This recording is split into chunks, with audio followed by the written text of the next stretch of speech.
Queridos irmãos, que a paz de Jesus e a ternura de Maria esteja convosco. Então, nesse 18º domingo do tempo comum, é nos apresentado um evangelho muito rico. O evangelho de Lucas, capítulo 12, versículo 13 a 21.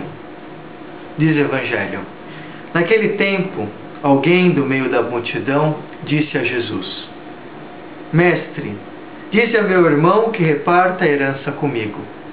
Jesus respondeu: Homem, quem me encarregou de julgar ou de dividir os vossos bens? E disse-lhes: Atenção, cuidado contra todo tipo de ganância, porque mesmo que alguém tenha muitas coisas, a vida de um homem não consiste na abundância de bens. E contou-lhes uma parábola. A terra de um homem rico deu uma grande colheita. Ele pensava consigo mesmo: o que vou fazer? Não tenho onde guardar a minha colheita. Então resolveu: já sei o que fazer. Vou derrubar meus celeiros e construir celeiros ainda maiores.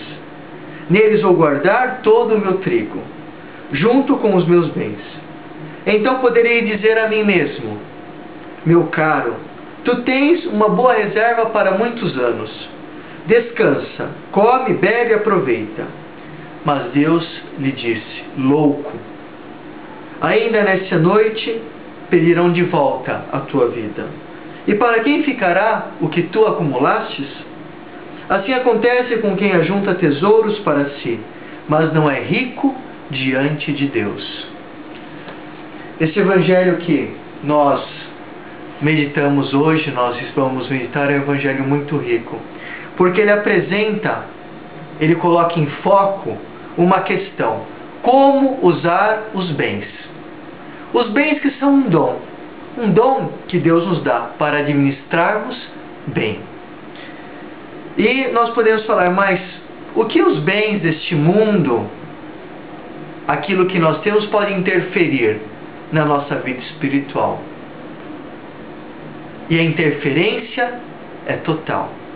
Porque os bens que são muito concretos, eles refletem na vida espiritual de modo também muito concreto. Porque se nós temos tantas coisas, nós corremos o risco de nos apegar e de fazer dessas coisas o nosso Deus. E é apresentado nessa questão hoje para Jesus, essa questão desses irmãos. Um que se sente lesado porque o outro irmão não doou parte da herança. Então, de um lado temos dois irmãos, um que rouba e um outro que é roubado. Mas esses dois irmãos nada mais é do que um pleonasmo de uma sociedade, porque todos nós somos irmãos. E entre nós, quantos estão sendo roubados? Quantos estão sendo lesados? Porque uns têm de mais e outros têm de menos. Então é necessário refletir. Porque já dizia Santo Inácio de Loyola: tudo que tem me deve levar a Deus. Mas pode ser que eu tenha demais e o meu outro irmão não tenha nada.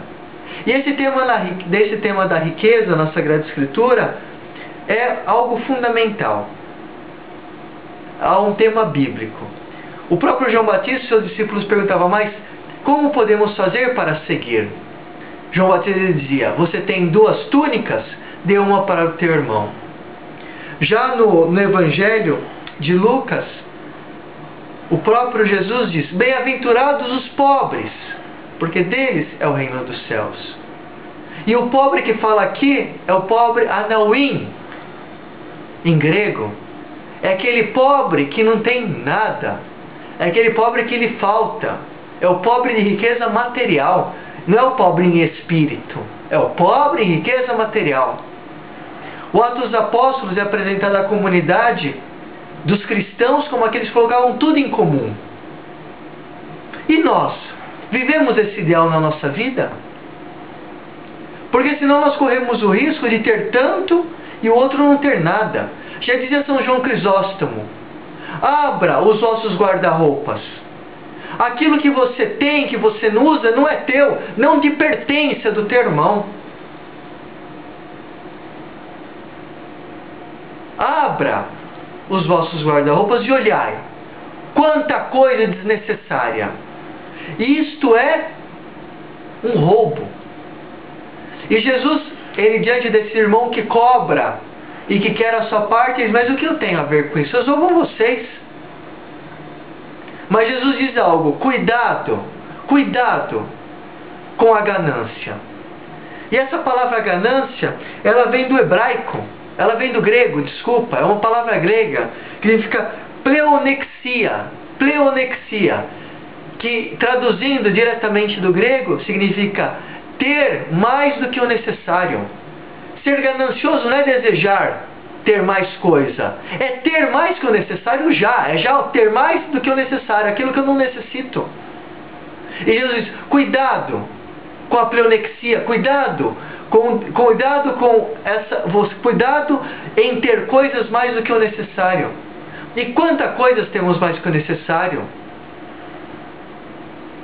Quanta coisa! E se nós olhamos na primeira carta de Timóteo, capítulo 6, versículo 10, diz que a pleonexia, a ganância, é a raiz de todo pecado. Porque se nós temos demais, nós não vamos buscar a Deus, não vamos ser rico de Deus. E aí nós serviremos outros deuses. E Efésios capítulo 5, versículo 5 diz que a pleonexia é idolatria, que a ganância é idolatria. Ou seja, se nós somos gananciosos, temos mais que o necessário, nós somos idólatras. Porque colocamos a nossa força não no Senhor, mas nas coisas, no nosso ter, no nosso dinheiro, na nossa conta do banco. Quantas pessoas que vivem doentes, que fazem cálculos para ver daqui 20 anos quanto vai deixar para os filhos. Pessoas doentes colocam o seu Deus é o banco, a riqueza, não é o Deus do Senhor. E o pior quando isso entra na igreja, onde padres, bispos só querem dinheiro, roubar o dinheiro do povo, roubar o dinheiro da igreja. E o pior é aqueles que, em nome de Deus, fazem a conta do banco enorme, com shows, com música, e roubam o dinheiro do povo, que cobram um show 100 mil reais, 200 mil reais, 80 mil reais. Enquanto um pai de família, para ganhar 100 mil reais, precisa trabalhar 15 anos, 20 anos. E morre de fome. Isto é pleonexia. Isto é idolatria.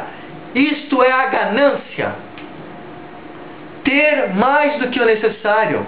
Nós devemos ter uma vida pobre, despojada. E que vergonha é muitos homens da igreja que vivem nesse luxo e não vivem a vida evangélica. E essa maldita teologia da libertação que fala só de o pecado é social, o pecado é da estrutura. E se esquece que o pecado é o meu pecado. O povo passa fome não porque a culpa é da estrutura da sociedade, é por minha culpa, porque eu não divido o que eu tenho com meu irmão.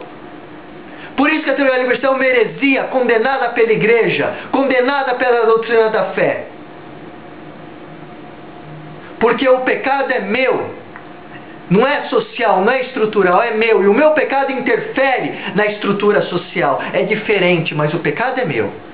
Então, irmãos, busquemos essa semana olhar aquilo que temos, dividir com o nosso irmão para ser ricos de Deus e pobres deste mundo.